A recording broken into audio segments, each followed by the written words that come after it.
Hi, everyone. Hola. Buenos días. Hi, everyone. I'm David, and this is my colleague, David. Él es mi colega, David. And welcome back. Bienvenidos a nuestro programa. We're here to answer questions about Spanish and give you a presentation. This is, I think, the fourth episode of our weekly Q&A session. So we're really excited to be back doing this for our viewers. We've seen great engagement, and we are here to present a new topic to you. So, like I said, I'm here with my colleague David, who works in the Berlin office of Babbel. David, ¿cómo estás? ¿Dónde estás? Hola David, hola a todos, soy David, pero me pueden llamar David, you can call me David, and I'm here from Colombia. I usually work from Berlin, but this time I'm visiting my family, and yeah, the pandemic caught me here. So, hola desde Bogotá, desde Colombia. El tiempo aquí está muy frío. ¿Cómo está el tiempo en Estados Unidos, David? Hace buen tiempo aquí en Tennessee, un estado de los Estados Unidos, donde yo estoy con mi familia también. I'm also here with my family in Tennessee in the United States. The weather is, it's okay, está nublado, it's kind of cloudy, y hace un poco frío, pero la mayoría del tiempo aquí ha sido bueno o así. The weather has been mostly pretty good here, so no puedo quejarme, I can't complain. That's very nice. I'm very happy to hear that. El tiempo aquí está lluvioso, it's rainy. Muchas personas piensan que aquí en Colombia el tiempo siempre es soleado, que hace mucho sol, pero depende de la ciudad. Y Bogotá, la capital, es una ciudad muy fría generalmente, es una ciudad muy alta también, y por eso también hace mucho viento. It's very windy here as well, in a high city like Bogotá.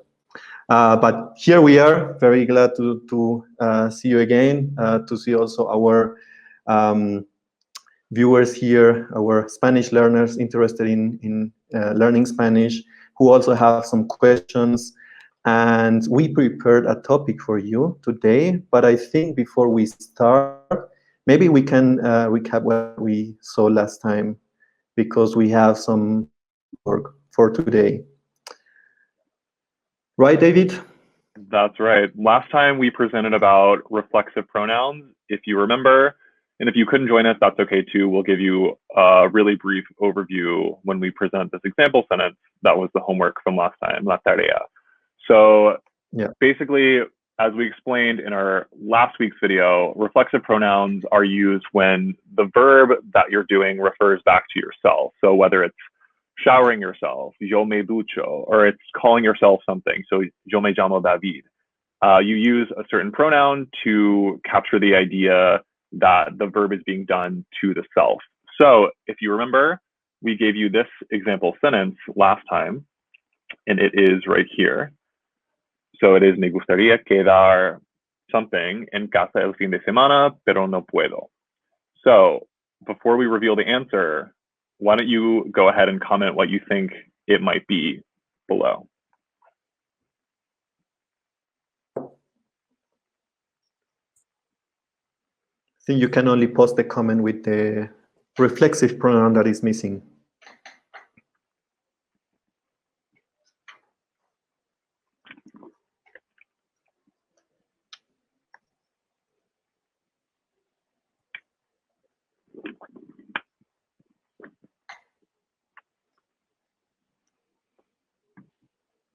So we can already see some answers, which are all correct. Me gustaría quedarme en casa el fin de semana, pero no puedo. That's really nice. It's great to see that you understood the topic, and that you can also see the difference between quedar and quedarse, in this case, quedarme. If we remember well, quedar means to meet someone, quedar con alguien, and quedarse means to stay in English. So this sentence means I would like to stay, or I kind of see it as to remain myself, to stay myself, if that makes sense, or it's kind of to keep myself in one place. So I would like to stay at home this weekend, but I can't. So good job to everyone who answered the question correctly. It's easy to see that you were paying attention last time. That's great. Yeah, I'm very happy to see that as well. So I think we can jump into the next topic that we prepare for you, which is related to certain words that we used in our conversation in Spanish. If you remember well, I asked David how the weather was like in what the weather was like in the United States over there. ¿Cómo está el tiempo allí? And I also described the weather here in Colombia. El tiempo está muy lluvioso aquí en Bogotá. And yeah, this is the main topic for today. We are going to start with these differences when we use words like aquí or acá, ahí, allí, and allá. So there are many words to describe where things are, to place things, to play with locations as well. And we want you to understand that although these words are very similar, they have certain differences, and we want also to see how these words can also help us choose some other words that we will also explain in the second half of this session. So why don't we start with this one?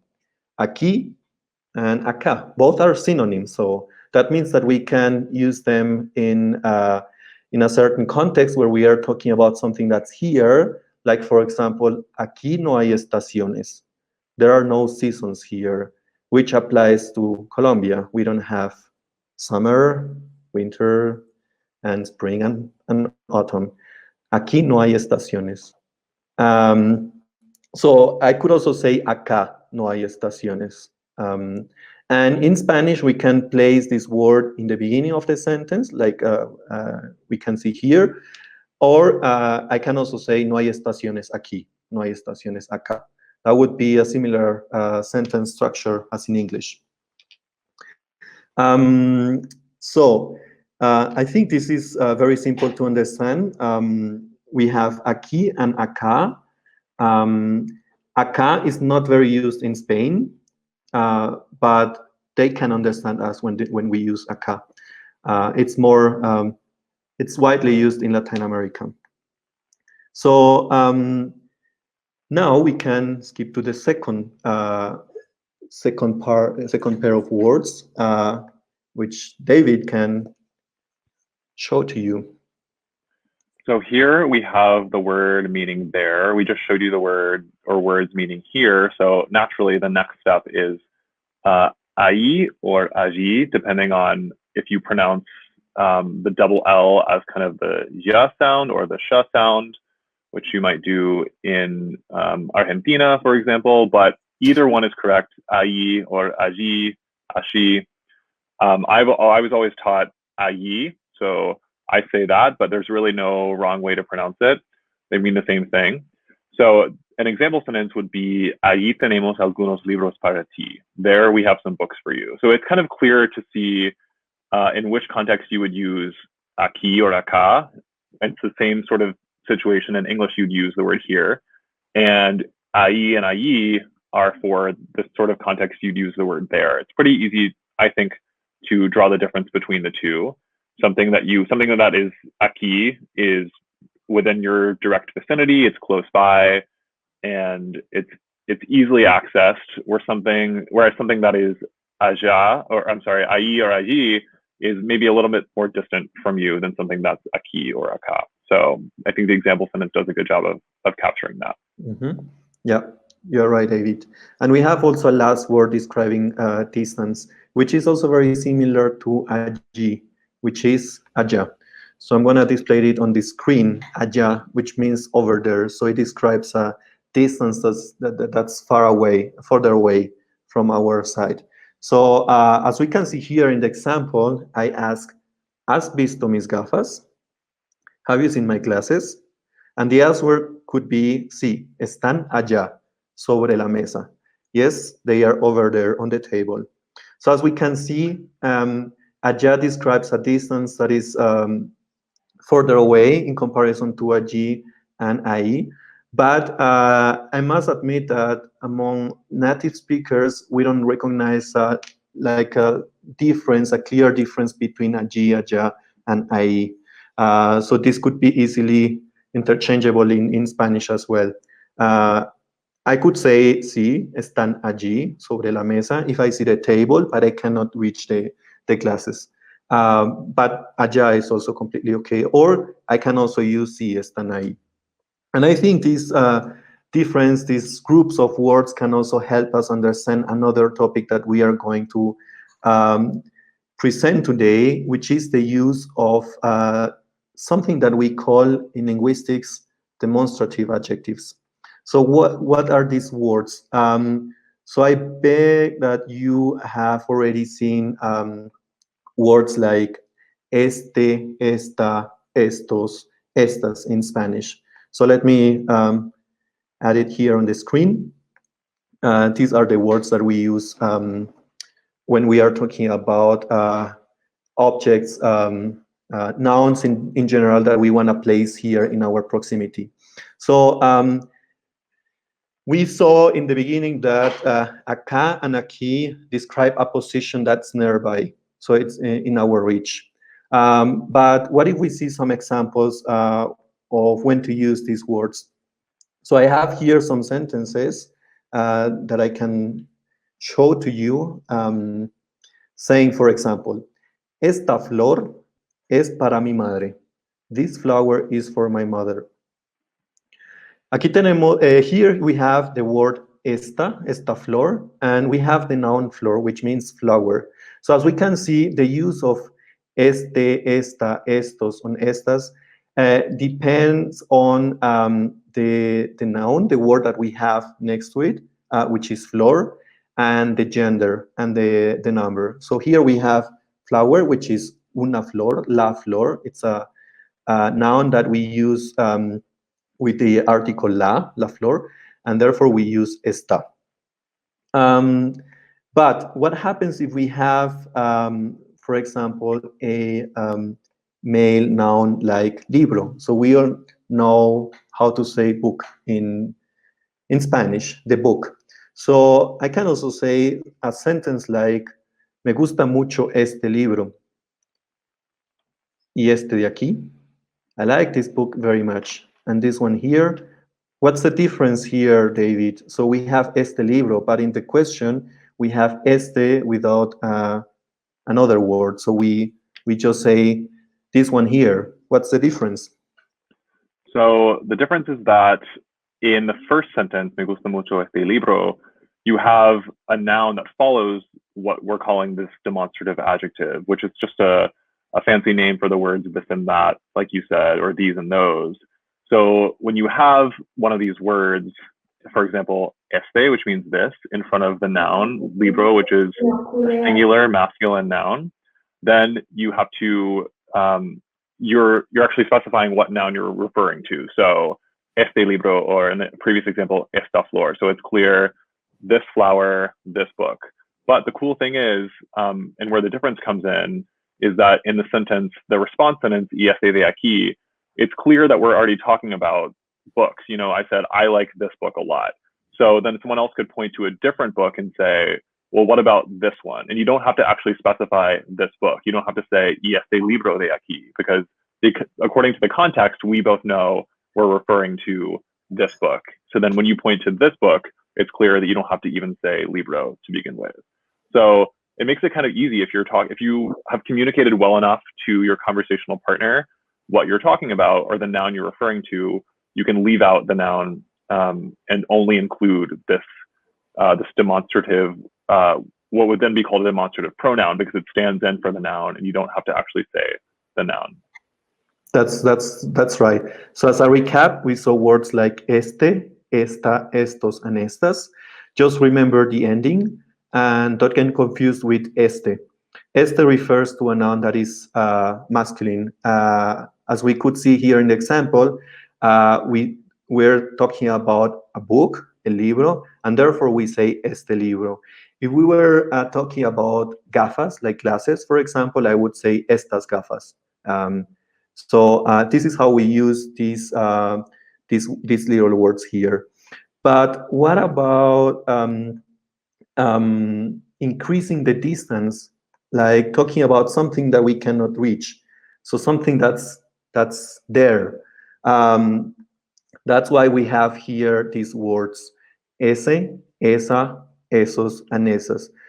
Just have a look at these words, and they look very similar to the ones that we just saw, with the only difference that this is not este, but ese, not esta, but esa, and so on. So again, we have here some examples that we brought to you. Let's have a look at them. So I want to start with a question. And I think you already know this song, which is very famous in Spanish. ¿Has escuchado la canción Despacito? No, no conozco esa canción. So what does this mean? Have you listened to the song Despacito? No, I don't know that song. So as we can see here, we are talking about a song, la canción. It's a feminine noun. So we say esa canción because we want to make explicit that it's a distance. It's a song we are not listening to right now. So it's a song that you might know, you might not have heard before, and that's why we use this little word here, esa canción, just to express that it's something that it's not something that's not tangible here right now. But here we see also another example. ¿Esos regalos son para mí? Are those gifts for me? Sí, esos son para ti. Yes, those are for you. So David, here we see also the same example as we saw it before with este libro and este de aquí. What's, again, the difference? The difference is that in the first sentence, you have a noun that follows the demonstrative adjective eso. So esos is the plural and masculine form of the demonstrative adjective, meaning those. So obviously it has to be that way because it stands with regalos, which is also plural and masculine. So then I ask the question, esos regalos son para mí? And then we both know now that we're talking about gifts. So you can then respond with si esos son para ti. And the esos becomes the pronoun and it stands in for the noun esos regalos or los regalos because we've already established that context. But it's important that we both know what we're talking about before you just jump in and use a word like esos by itself, because it might not be clear unless we've established that to begin with. Exactly. Yeah, you're right. So to sum up, we have seen this word, este, and esta, and estos, and estas, that refers to a place that is here, that's something that I can kind of connect to. Whereas we increase the distance here by changing este, esta, estos, estas, by ese, esa, esos, esas. So there is also a group of words that we use to kind of talk to about something that is far, far away from us, which is aquel, aquella, aquellos, aquellas. And before I dip into some explanations, I think that as a Spanish native speaker, I can tell you these are words that we kind of see in literature, books, articles, but we don't use them in our daily life communication. Instead of them, we use these last ones that we saw, ese, esa, esos, esas, because we assume that it's okay to use these words to express this distance.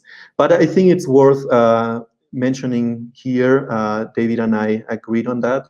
And we also have some examples where you can see how we can use these words or how we can see them in certain sentences in literature. So we can see some sentences like puedes tomar manzanas de aquel árbol. You can take apples from that tree. So as we can see, here we have words like aquel, which remind me a little bit of the personal pronouns él, ella, ellos, ellas. So basically what we do here is to add this part in the beginning, which with AQU, and then it's aquel, aquella, aquellos, aquellas, depending on the gender and the number. So it's very simple. Let's have a look at another example here. So if I say, for example, aquellas manzanas son muy deliciosas, here we see how we make the agreement with the noun manzanas. Aquellas manzanas son muy deliciosas. But then I can also say, but those ones over there too. So aquellas también son deliciosas. So with these words, with este, esta, esa, ese, estos, aquel, aquella, we can use them to determine a noun as an adjective. So este libro. But if we know something that is explicitly mentioned in the context, then I can just drop the noun and I can use this demonstrative adjective as a pronoun. So este libro es bueno y este también. Yeah, this book is very good and this one as well. So yeah, I could not have said it better myself. That was great. And before we move on to these to the very last section, which is about the demonstrative pronouns that are more neutral and don't have gender or number, I think one thing I wanted to say as an English speaker who is learning Spanish is that it was helpful for me to remember that when we call these words demonstrative adjectives, that they are actually adjectives. So they do have to agree in number and gender with the nouns that they modify or determine, as David said. So I think that was a good way for me to remember that, oh, if I'm going to have a noun like manzanas and I want to describe them as rojas or red, then the way that I would use the word red, which is an adjective, is actually the same way for the most part as I'd use the word estas, these, or esas, those, or aquellas, those over there. So the only part that might give you some trouble is, like we said, this first person, the singular masculine form. So este, you might be tempted to choose esto because you know that most adjectives in the singular masculine form end in o, so rojo or bueno, for example. But these are the only exceptions, are este, ese, and aquel. It's not actually esto, eso, and aquello. So that actually leads us into the next section, which is where these words esto and eso come up, and aquello come up too, because they do exist in Spanish, just in a little bit of a different context. Yeah, so I think we can start with the question, ¿qué es esto? And I think this is also something, it's also very common to hear someone asking this, ¿qué es esto? ¿Qué es eso? ¿Qué es aquello? So as you were mentioning before, just remember that we had a group of words like este, esta, estos, estas, that refer to nouns. In this case, we have a question that's very open. So, ¿qué es esto? Esto refers to something that's very neutral. So we are talking here about a specific noun, a specific object, a specific person. We are saying something like, we see something and we are surprised, shocked. So I want to know what this is. And this is the word that we use. So it's very important to make the difference between este, which refers to a specific masculine noun, and esto, which refers to something that's more neutral, and it's also sometimes even abstract. So esto can mean an idea, for example. Esto can mean a sentence. Esto can be used to refer to something that we don't specify. So in this case, esto can be anything. Yeah. So the context is the one telling us what this is about. So once we know, ¿qué es esto? And we recognize the object, for example, eso es un libro. This is a book. Then we kind of start using the word este, esta, estos, estos when we are explicitly speaking of an object. But in this case, we have esto as something that refers to a neutral expression, let's say. And in that exact same line of thought, you also have the word eso, which is kind of the neutral, the non-gendered and non-numbered way of expressing that. So to say what is this, you say que es esto, but for that, you might have a sentence like this one here, which is esto no lo sé, I don't know that. So that again refers to some idea that you don't know, some concept that you're not familiar with. You can't say, like, if someone said, do you know the answer?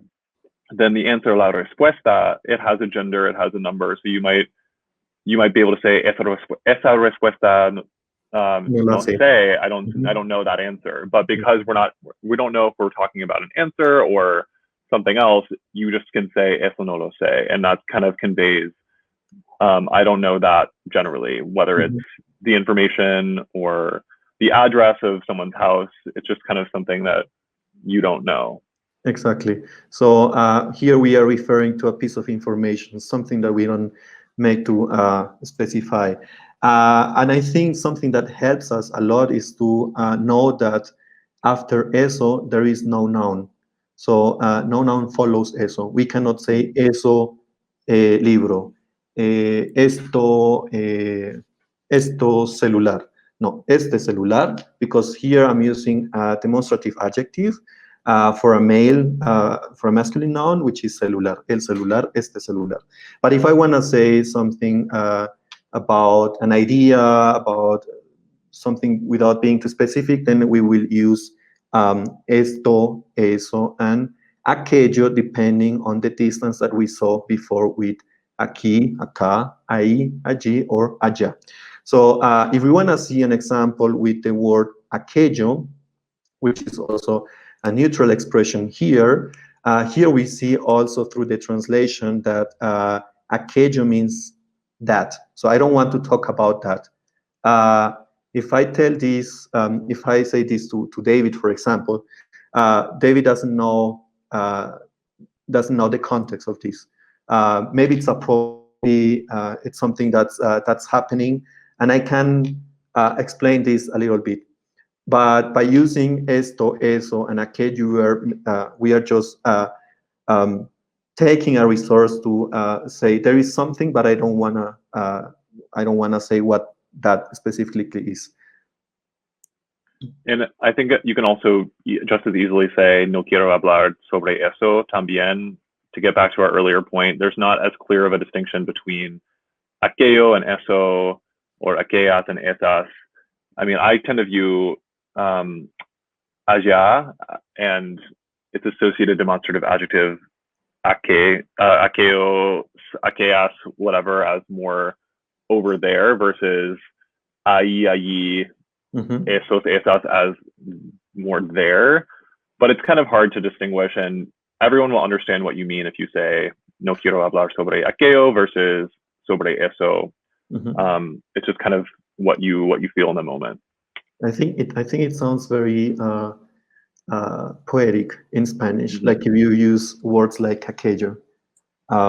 It's not very common, and the same goes to aquel, aquella, aquellos, and aquellas, as I was mentioning before.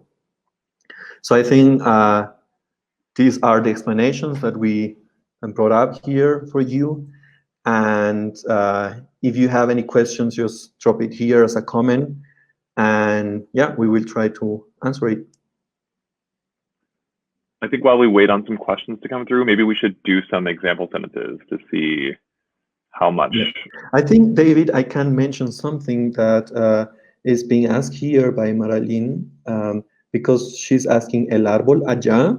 And I think it's also a very valid question that I would like to answer here with the help of an example. So let's take this sentence. Puedes tomar manzanas de aquel árbol. As we see here, we use the word aquel to specify that we are talking about a tree that is placed a bit far away from my position. So I could also say, puedes tomar manzanas de aquel árbol de allá. So sometimes we use also those words that we saw in the beginning, aquí, acá, ahí, allí, and agile further away, to make it also more clear, clear that we are talking about that tree that's over there. So this is something that is also very useful in Spanish. Sometimes we also say, if we take the example here, me gusta mucho este libro. I like this book very much. I can also say, me gusta mucho este libro de aquí. But it's also sometimes common to see or to hear someone saying, me gusta mucho el libro de aquí. So Spanish has many resources to specify where something is and what the distance is between that object, that noun, that person, and the speaker, in this case, me. And then we can use the word de and those adverbs that we saw in the beginning, aquí, ahí, to connect and to make it more explicit. So I hope this is a good answer to your question. It's also possible, and it's also very common to see this in Spanish. Great answer, David. Well done as always. So do you think that we should pose an example sentences or 2 example sentences for our viewers and then circle back and answer more questions if or as they come in? Sounds like a good idea. Okay, so keep asking questions if you feel so inclined, and we will go ahead and pose this test sentence to you viewers and see how much you've learned.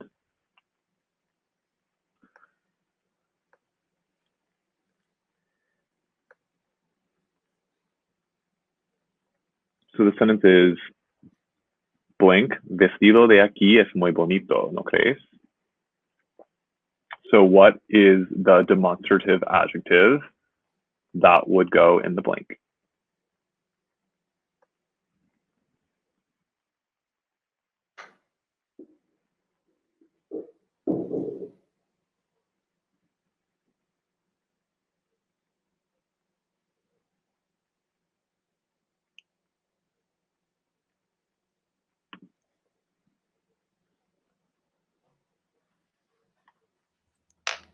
Okay, I'm seeing some right answers already. This is great.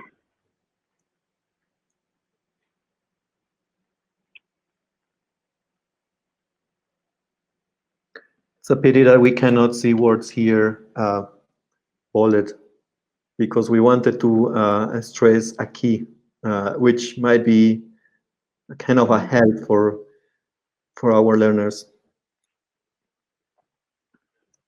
Okay, so let's go ahead and display the right answer.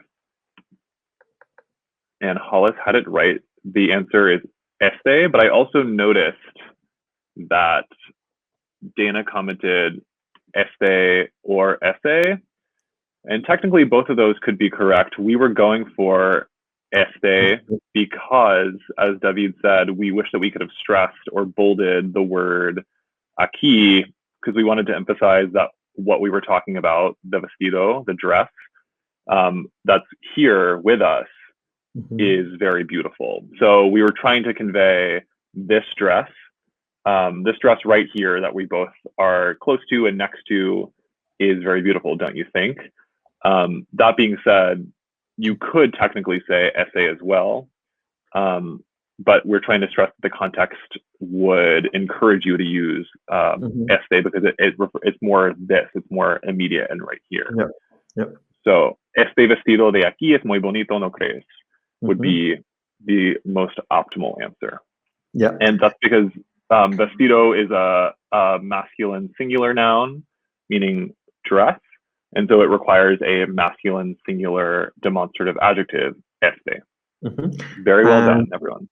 And don't get confused with esto. Just remember that we don't have a noun after esto, because esto is a general expression in Spanish. So there is no need to say esto. But it is also possible to say esto de aquí es mío. That here belongs to me, for example, in Spanish. But don't get confused. We had here vestido, which means dress. And if we want to say this dress, Here, then we say in Spanish, este vestido de aquí. Sounds great. So I think we are ready for the second sentence that I have here. So as you can see here on the screen, I would like to ask you, what would be the right word that goes into the gap?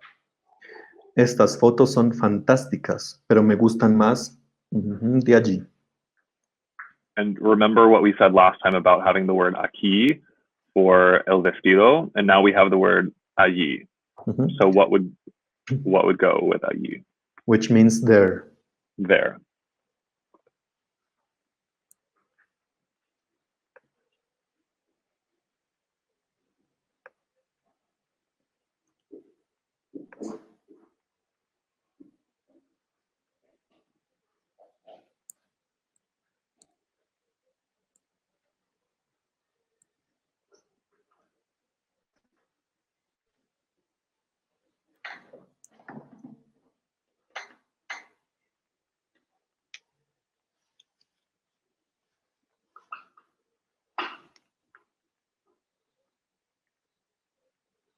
It looks like almost everyone's getting it right. That's awesome. Okay, let's display the right answer. I'll choose one from Ken, and Ken says esas, and that's right. So let's put this sentence back up again. So we see estas fotos. These photos are fantastic, but I like those more, because we say de allí, so we're kind of referring to something or a group of photos in this example that's a little more distant than right here. So like we were explaining earlier, because we've actually clarified before that we're referring to photos, estas fotos. We don't need to say esas photos again. We can just say esas, because David and I, or whoever I'm speaking to, knows that I'm referring to photos. And so don't get confused, because photos is actually a feminine noun, short for fotografía, or what's it short for, David? Is it fotografía? So when you shorten it, it looks like it's masculine, but it's actually feminine. So you use the feminine form, estas, or in this case, esas de allí. Good job to everyone. That's right. Yeah. And I think we have a last sentence that we want to give to you as tarea, homework for the next episode. Just pay attention to it. Remember all the words, explanations that we had before, and yeah, try to fill in the gap here for the next episode. So I think next week we will share the right answer with you, and we will talk a little bit about it. So just remember it, and I will hide it again.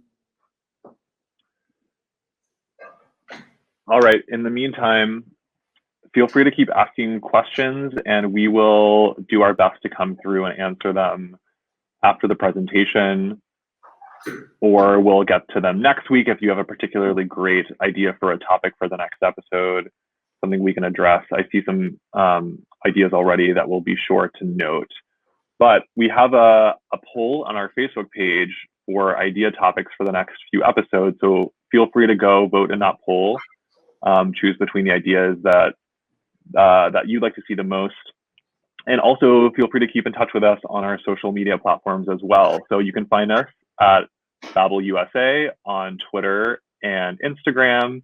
And we have a YouTube channel as well, Babbel USA, and you're on our Facebook page too, so you know where to find us there. And we also have a space on Quora called Everything Language. And I will drop the link below so you can access that. Great place to find language learning resources about Spanish and a bunch of other languages too, and connect with other learners. So I'll post the link to both Babbel Magazine and to the Quora space as well. And Babbel Magazine is a really good place if you need to read some articles about language learning, about the ins and outs of Spanish, or any other language for that matter that we offer in Babbel. So check it out, and we will put the links right here for you.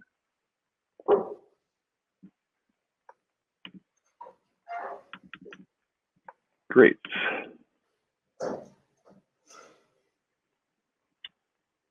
Okay, so thank you so much for joining us this week. This was a lot of fun. And we hope to see you next week as well. Yeah, that was a great session. Tune in next week at the same time. We'll be here with a new topic and while trying to answer to your questions. It was a great experience, a great time here with David and with all of you. And thank you, everyone. Gracias a todos por su presencia, and see you next week. Bye, everyone.